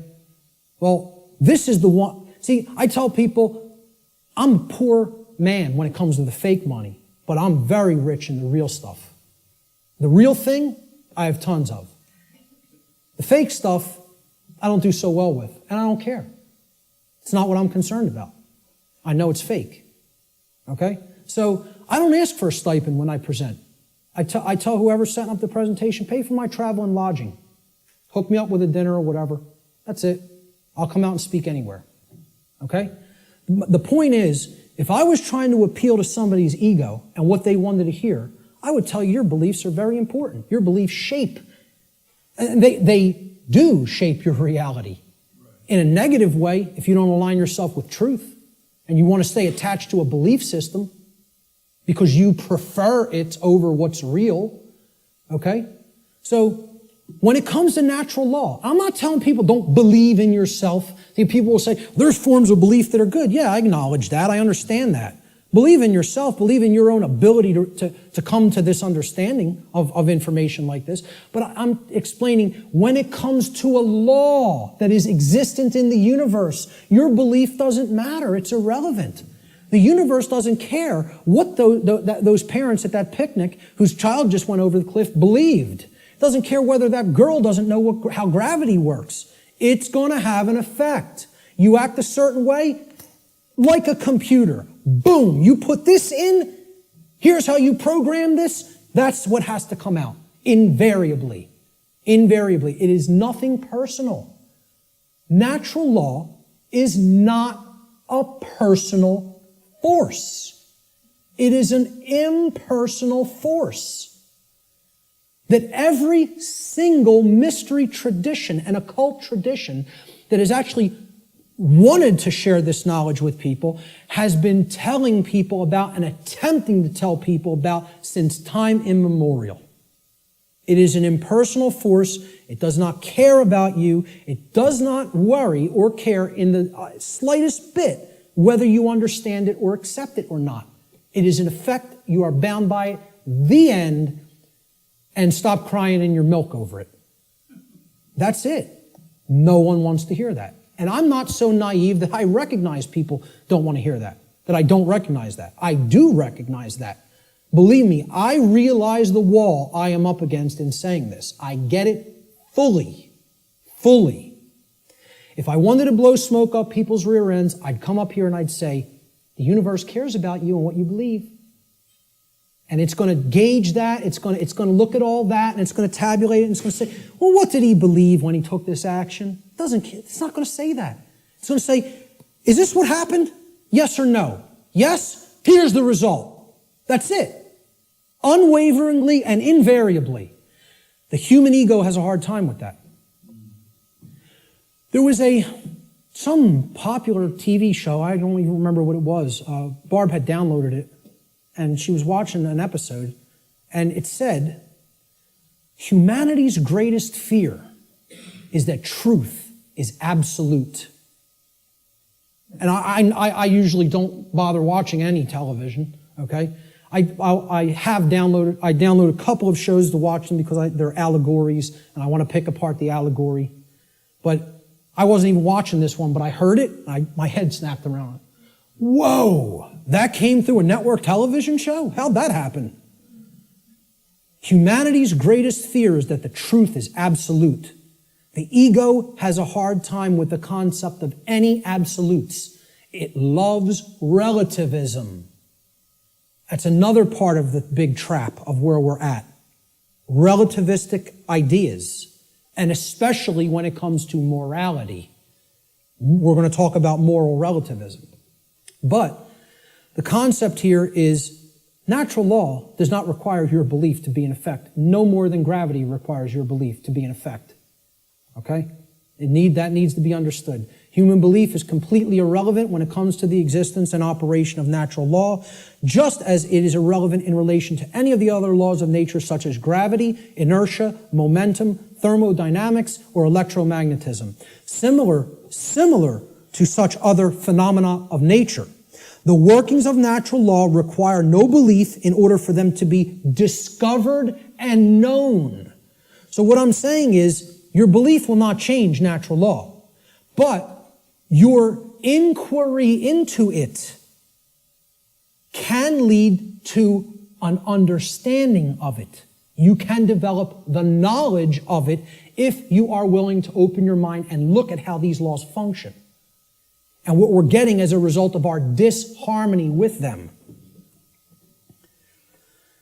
The philosopher Søren Kierkegaard said that there are two ways to be fooled. One is to believe what is not true, and the other is to refuse to accept what is true. Okay? So, believing in untrue notions, which is what religion is, all forms of it, all the 5 religions I posted at the beginning of the presentation. Organized cultural religion, money, scientism, politics, and the New Age movement. There's the world religions, folks. People think of religion as only the cultural religions. No, there's 4 other ones. One's called government and authority, okay? Or politics, however you want to name it. The other one is money, finance. There's another religion. One of them is the New Age movement, and one of them is scientism, which I'm not going to refer to as real science because it is not. It is a belief system and a religion. So what Kierkegaard is saying here is you could believe things that aren't true, and that will hold you back. And you can refuse to accept what is true, and that will also hold you back. I say these are the only two ways that humanity ever creates self-inflicted suffering for itself. You want to know how suffering is created for the human species? That it doesn't need to experience? We believe what's not true. We refuse to accept what is true. That's why self-inflicted suffering exists in our species. And if we are to become wise, we need to stop doing both of those things, and then we'll stop creating suffering for ourselves. So let's look at consciousness and the human brain. Okay? Because consciousness is an intangible force. Okay? It's something that exists, but you can't really see it. Many people even have a hard time explaining what it is. But there is physiological expressions for consciousness in the physical domain, and the brain is one of them. And of course, people will say, well, don't leave out the heart. Of course, the heart is also very important. Heart has an even bigger electromagnetic field than the brain and is tied into the physiology in an even more complex way than the brain is.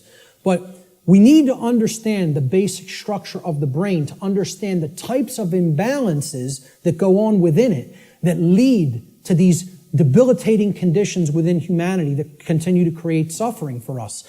And also, what these belief systems do is they prevent the activation of the heart and the actions, of care and action. Not only do they prevent real knowledge from manifesting within the being, they prevent care, and they create apathy, and they create inaction, laziness, inaction, and cowardice, so that we don't actually act and take action based upon what we've come to know. So let's look at how the brain and consciousness actually work. People will also try to give ridiculously overcomplicated and mystified definitions of what consciousness means. And many people are even scared of the term, okay? We have to demystify these terms and bring them down to real simple English and real simple concepts that the average person can grasp, okay? And stop trying to make it more complicated than it is. Being conscious of something, meaning having consciousness of it, is an ability of the being to recognize patterns. Remember, this is all about pattern recognition. To recognize patterns and meaning with respect to events that are taking place or have taken place, okay, both within oneself, okay, in the inner realm, in the lesser realm, the realm of the individuated consciousness, and in the realm in which the self exists and operates, the macrocosm.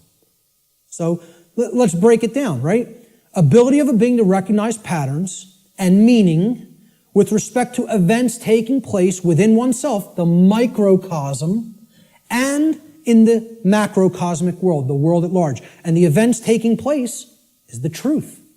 So it's our ability to accurately perceive truth of what has happened and what is happening. That's consciousness. That's consciousness. And it's made way overly complicated by people. It's mostly made overly complicated in the New Age movement, again, which I can't stress enough how big of a deception it is. For people, really have to go and check out my work on the New Age deception. Okay? It's on my website. It's in the video section, and it's in the podcast section. And it's a 7-hour presentation. But I'm telling you, it will be as worthwhile for you to check out as this seminar. So, that's what consciousness is. Now, how does consciousness express? There's a difference between what it is and how it expresses in our life. Consciousness expresses. I ask people, just tell me, what are the ways you could ever make yourself known to any other being? How can any other being come to know who you are in this incarnation, in this physical manifestation? How could they possibly come to know you? How could you manifest yourself or make yourself known to them? And there's only 3 ways: thoughts, emotions, and actions. Okay?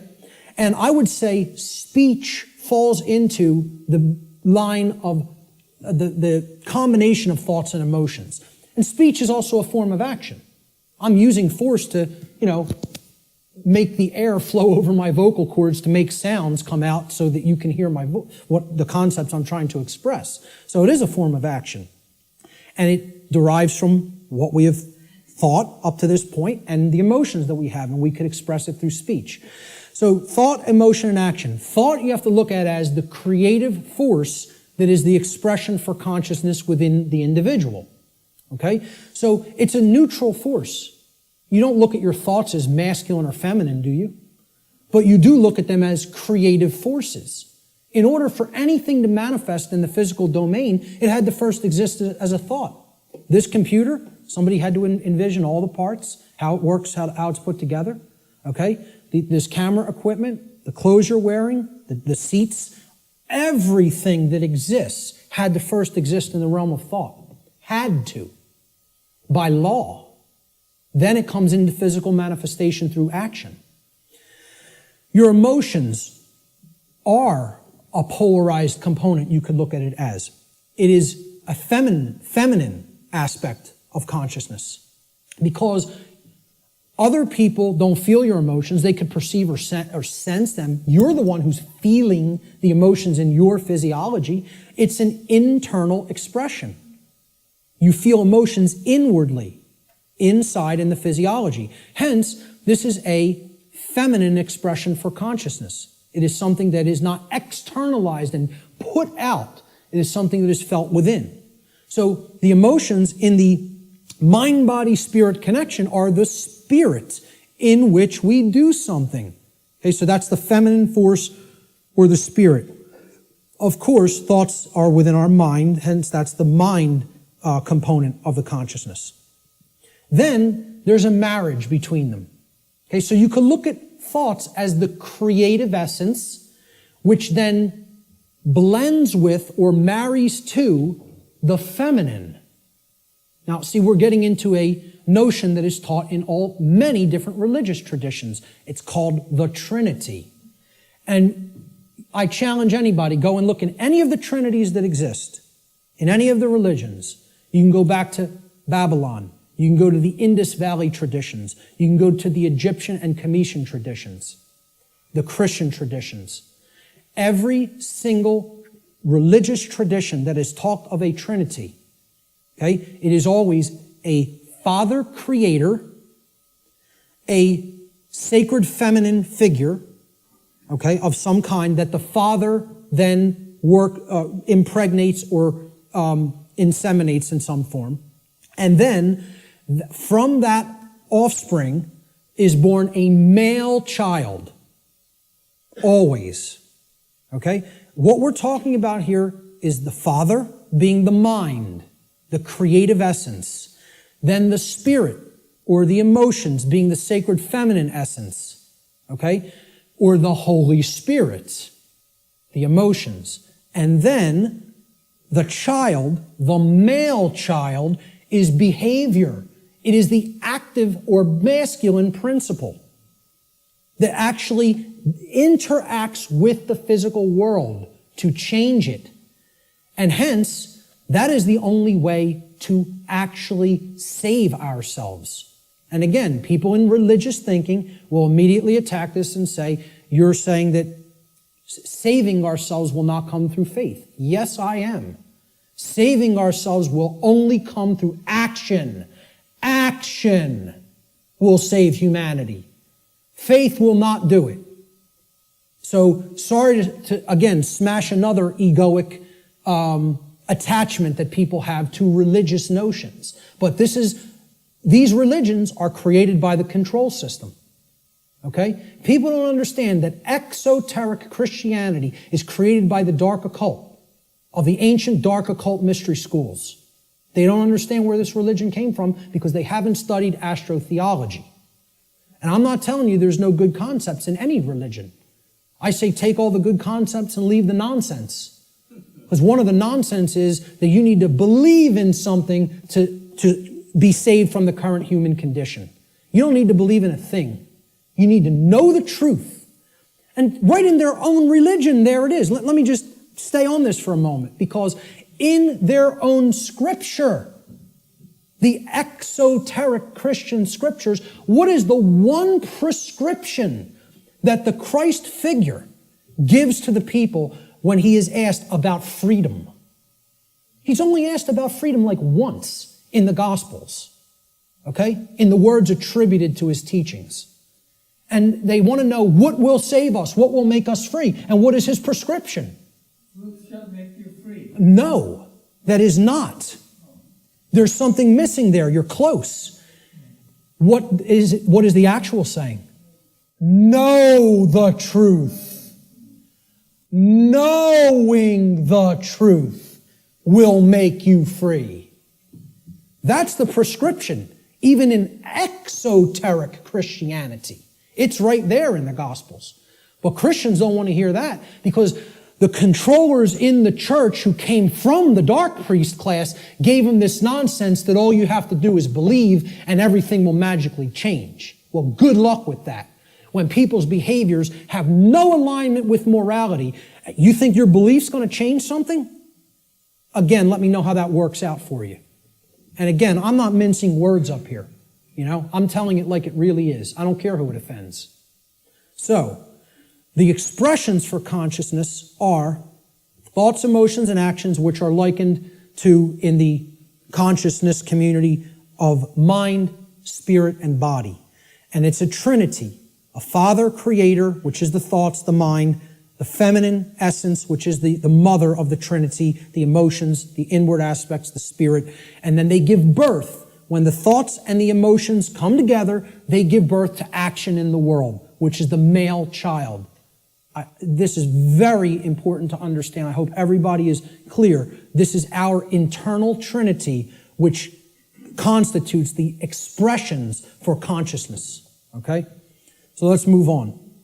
Yes. Okay, how much time? It is. Okay, we're going to stop right there and take a break. We will resume at 1:15 precisely. Okay, so you want to come in a few minutes early to get settled. I will start again at 1:15 p.m. Thank you, ladies and gentlemen. Thank you.